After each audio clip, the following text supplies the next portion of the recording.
Bonjour à tous et bienvenue dans cette nouvelle vidéo.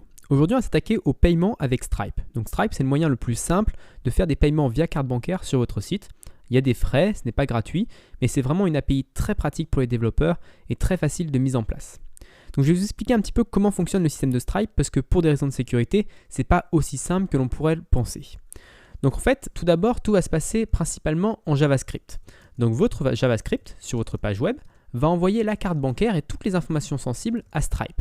Donc ça, c'est pour une raison évidente de sécurité. La carte bancaire du client ne va jamais atteindre vos serveurs à vous, et donc vous ne pourrez pas avoir ça dans les logs ou avoir des problèmes de sécurité via ça.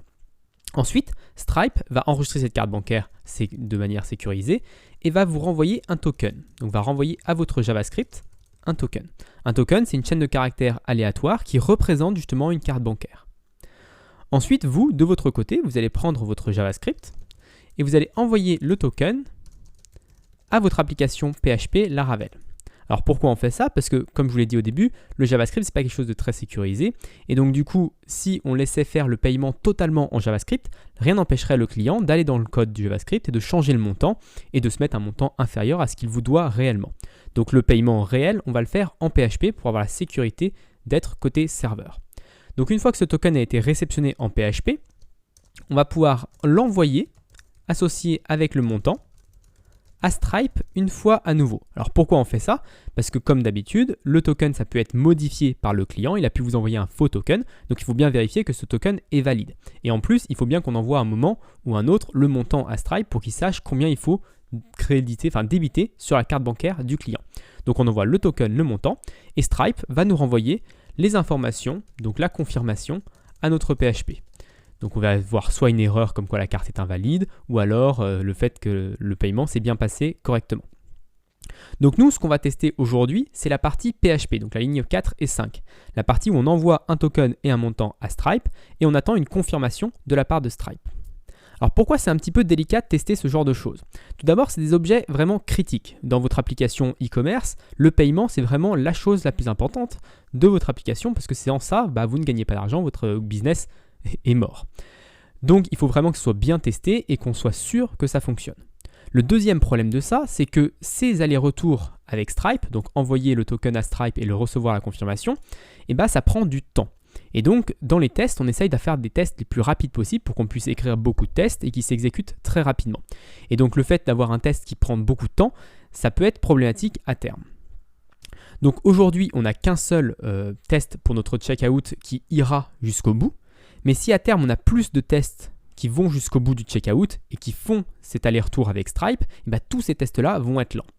Donc, la solution à ça, c'est d'utiliser ce qu'on appelle un mock, ou un fake, c'est-à-dire un faux service. Quelque chose qui ne va pas interroger Stripe et qui va faire semblant d'interroger Stripe et qui va faire semblant de nous retourner une confirmation valide.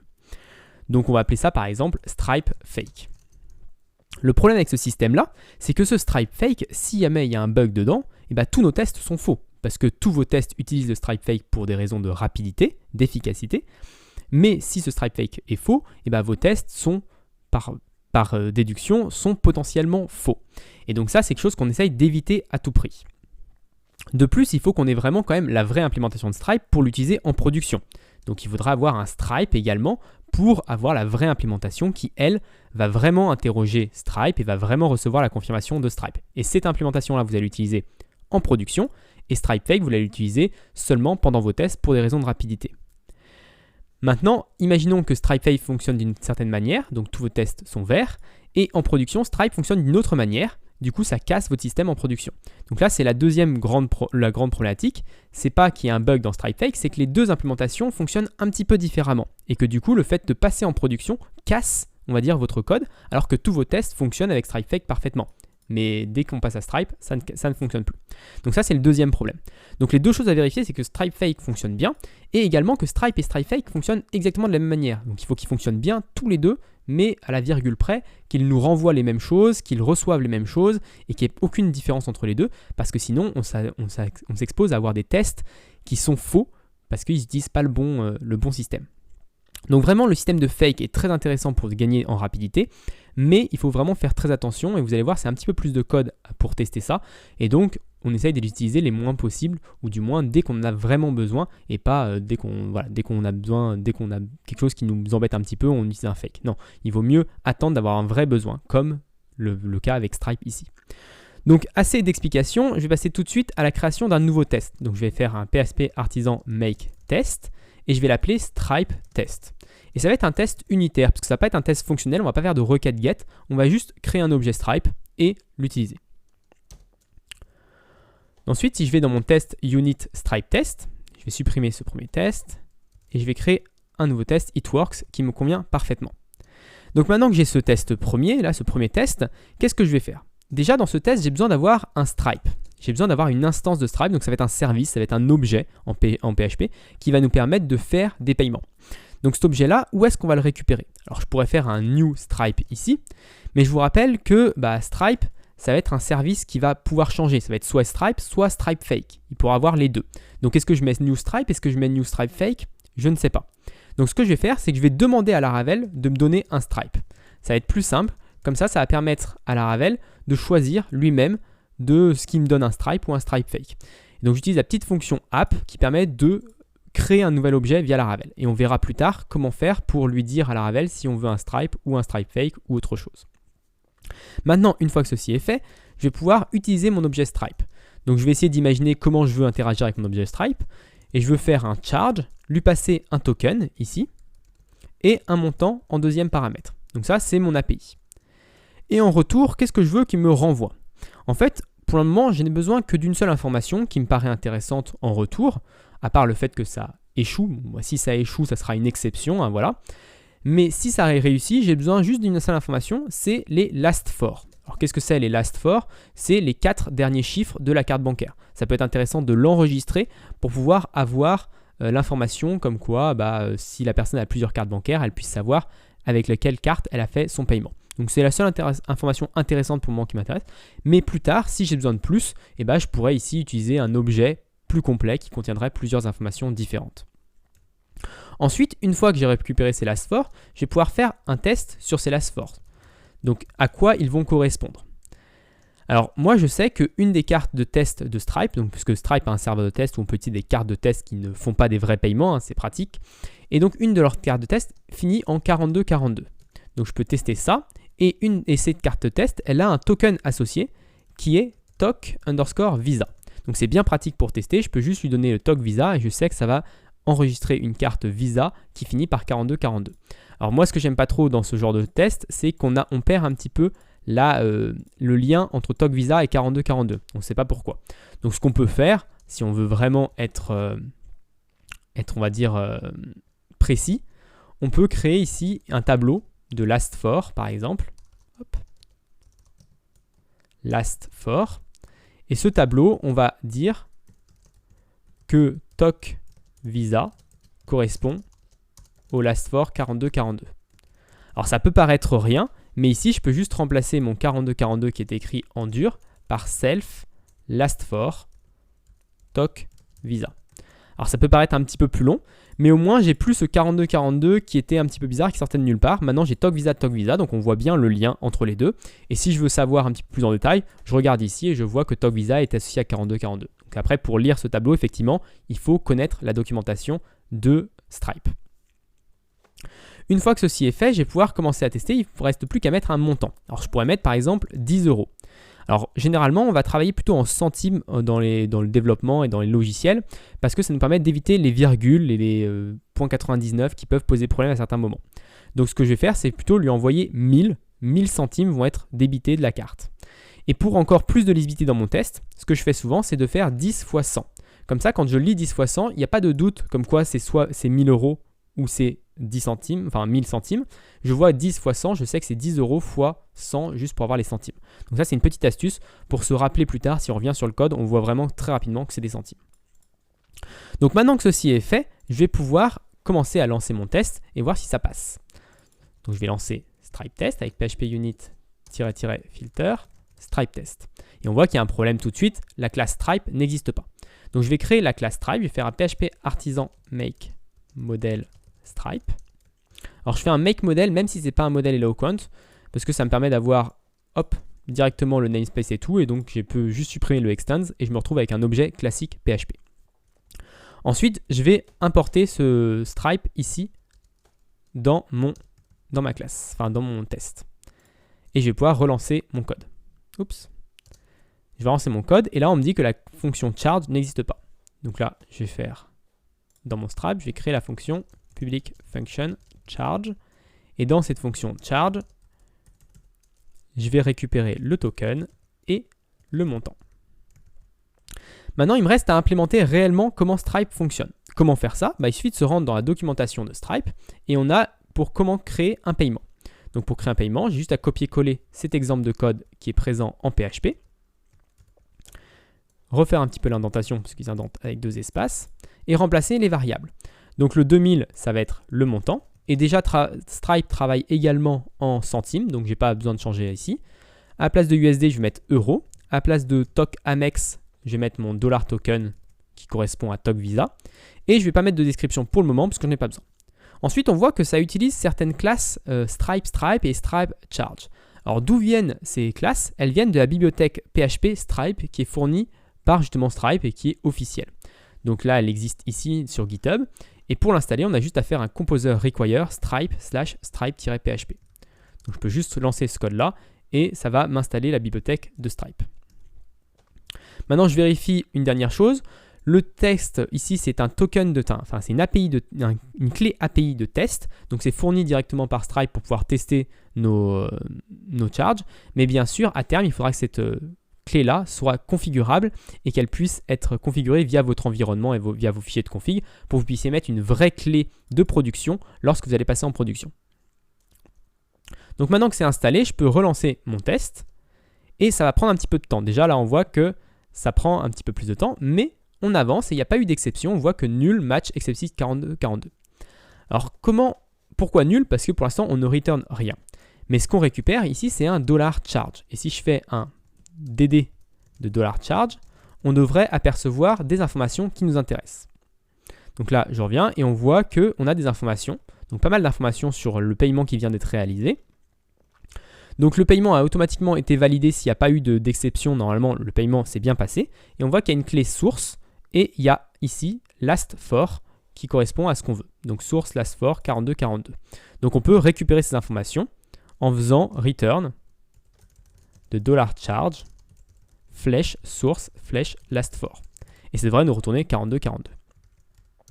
Maintenant, si je relance, ça prend un petit peu de temps, ça prend 1 seconde 6, mais c'est valide. Maintenant, si on passe à la suite, si on passe à notre partie avec notre faux Stripe, parce que je vous ai dit, il faut 2 tests, un pour le vrai Stripe et un pour le faux Stripe, et il faut qu'aussi ces 2 entités fonctionnent de la même manière. Donc je vais créer un nouveau test, PHP artisan make test. Je vais l'appeler Stripe fake test, et ça sera également un test unitaire. Maintenant que j'ai ce test-là, comment faire pour que ce Stripe fake se comporte également de la même manière que Stripe? Et bien la solution la plus simple, c'est de hériter de Stripe test. Donc en fait, j'hérite de Stripe test et donc du coup, je n'ai pas besoin d'écrire les tests ici, ça va être une classe vide. Et Stripe test, la fonction itworks va être exécutée 2 fois, une fois pour Stripe test et une fois pour Stripe fake test. Alors bien sûr, si je laisse ça comme ça va s'exécuter 2 fois pour le vrai Stripe. Donc comment faire pour un faux Stripe? Et bien dans la fonction public function setup, donc une fonction qui est exécutée au début de chaque test, il faut appeler le parent setup pour que la Laravel se mette en place correctement. Je vais dire que app stripe class, je vais dire que app instance, et là j'ai le abstract, donc ça va être stripe class, et je vais lui passer ici un new stripe fake. Donc en fait, au lieu de lui passer, maintenant une fois que Laravel va demander un stripe class, je vais lui passer un stripe fake à la place. Donc il va falloir que je crée un modèle, donc PHP artisan make modèle stripe fake, et que j'importe ces 2 classes. Donc je vais importer appStripe et stripe fake. Ensuite, si je vais dans stripe fake, j'enlève le extends model parce que je n'ai pas besoin, et je peux lancer mes tests avec stripe test. Donc on voit que ça prend un petit peu de temps. Alors là, j'ai lancé le stripe test, et si je lance le stripe fake test, on a une erreur parce qu'on a utilisé stripe fake. Donc on voit que ça fonctionne bien, on a bien le switch, les deux tests fonctionnent bien. Ensuite, le charge ici n'existe pas, donc c'est très facile à résoudre. Je vais faire un public function charge. Ici, je vais avoir le token, le montant de la même manière, et je dois return les cartes. Donc ce que je vais faire, c'est que je vais return 42-42 pour le moment, parce que pour le moment, je n'ai pas d'autre chose à tester et ça fonctionne. Ce stripe fake sera très rapide, il retourne toujours 42-42 et du coup, il fonctionne toujours. Donc là, si je relance, stripe fake test, pas de souci, ça fonctionne. Alors maintenant, si je lance stripe, voilà, si je lance php @filter stripe, on voit que ça me lance les deux tests. Donc ça va être pratique pour la suite, pour pouvoir lancer les deux tests en même temps, le stripe fake et le stripe normal, pour qu'on puisse comparer, on va dire, les résultats et pouvoir faire évoluer les deux implémentations au même niveau. Donc maintenant que j'ai mis en place, on va dire, mon stripe fake test et mon stripe fake, qui fonctionnent bien, je vais pouvoir repasser à mon stripe test et créer un nouveau test, un nouveau cas de test. Alors qu'est-ce que ça va être un nouveau cas de test? Ça va être un test it doesn't work, si ça ne fonctionne pas. Toujours tester, si ça ne fonctionne pas, c'est important. Donc si ça ne fonctionne pas, qu'est-ce qui pourrait mal se passer? Tout simplement avoir un token invalide. Donc ça, si on a un token invalide, qu'est-ce qui se passe? Donc ça, c'est le premier résultat, la première question qu'on doit se poser. Donc je vais relancer mes tests et voir ce qui se passe à ce niveau-là. Et là, on voit qu'on reçoit une exception. Stripe error invalid request. No such token, token invalide. Donc on voit qu'on a une exception Stripe et donc c'est assez intéressant. Le problème, c'est que l'exception Stripe, on va avoir du mal à la reproduire au niveau de notre fake Stripe. Parce que c'est une exception qui appartient à Stripe, du coup c'est un petit peu bizarre de lever cette exception-là. Donc ce qu'on peut faire, c'est de lever une propre exception à nous. Donc comment on va faire ça? Dans exception, on va faire un nouveau fichier qu'on va appeler stripe exception.php. Ça va être dans le namespace app exception. Ça va être une classe de stripe exception.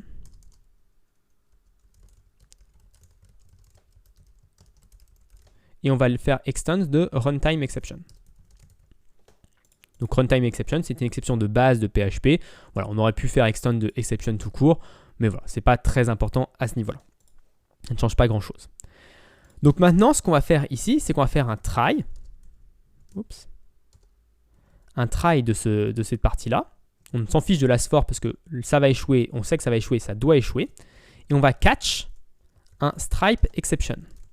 Donc je vais catch ces exceptions et je vais pouvoir ici valider, on va dire, que rien ne s'est passé. Donc là, ici, pour l'instant, je ne vais rien mettre. Je vais juste faire un return pour que ça s'arrête ici. Mais après, on pourra rajouter de nouvelles assertions ici. Et enfin, si on arrive à la ligne 36, ça veut dire qu'il n'y a pas eu d'exception. Et du coup, le test a échoué. Donc là, je peux utiliser la fonction fail de PHP Unit pour faire échouer le test. Stripe succeed. Donc maintenant, je peux relancer mon test, filter stripe, et on voit déjà qu'on a une failure sur le test de stripe fake test. Donc là, sur le stripe fake test, on a eu un stripe succeeded, alors que sur le stripe test, on a eu un invalid request. Alors les deux ne fonctionnent pas de la même manière, et donc il faut qu'on répare ça pour qu'ils fonctionnent exactement de la même manière, et qu'en plus, les tests passent au vert. Donc c'est assez facile. Pour Stripe, la seule chose qu'on va faire, c'est faire un try catch ici. Hop. Donc on va faire la même chose. Ici, on va mettre les deux parties dans le try. Et on va catch, cette fois-ci, invalid request de Stripe. Donc Stripe error invalid request. Je vais catch cette exception et je vais faire un throw new. Et là, je vais mettre Stripe exception. Donc je vais lever une nouvelle exception Stripe à la place de l'invalid request qu'il y a eu auparavant. Donc ça, c'est le premier point. Si je relance le test, normalement, un des deux devrait être passé au vert. Celui Stripe devrait être passé au vert. Alors on n'a toujours pas un petit problème parce que Stripe exception n'existe pas. On va juste importer la classe. Donc c'est à ça que nous servent aussi les tests, de vérifier qu'on ne fait pas d'erreur bête de ce genre-là. Et on a le test qui est passé en risky. Alors pourquoi risky? Parce qu'on n'a fait aucune assertion. En fait, on a fait un try catch, mais on n'a fait aucune assertion. Alors l'astuce pour faire passer le test, on va dire en non risky, c'est ici de faire un assert true, true. Donc c'est un petit peu une bidouille, mais plus tard on aura des vraies assertions ici, donc je me permets de le mettre ici juste pour qu'on n'ait plus le risky. Donc si je relance les tests, et on voit déjà que ces tests-là prennent un petit peu de temps et que ça nous ralentit vraiment, et donc du coup, c'est toujours pas très agréable et du coup on voit vraiment l'utilité d'avoir un fake qui va nous accélérer un peu les choses. Maintenant il nous reste à faire fonctionner le stripe fake. Alors comment faire fonctionner le stripe fake? C'est assez facile, je vais dans le stripe fake et ici on va valider le fait que le token soit bon ou pas. Alors comment on valide que le token soit bon ou pas? Ce qu'on va faire, c'est qu'on va faire if, on va faire des choses assez simples on va dire dans le stripe fake.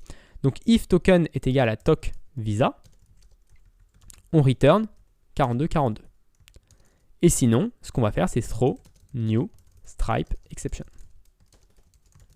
Donc là, vraiment très simple, hein, on ne considère comme valide token seulement toc visa, et donc on n'a pas de problème à se poser après à ce niveau-là.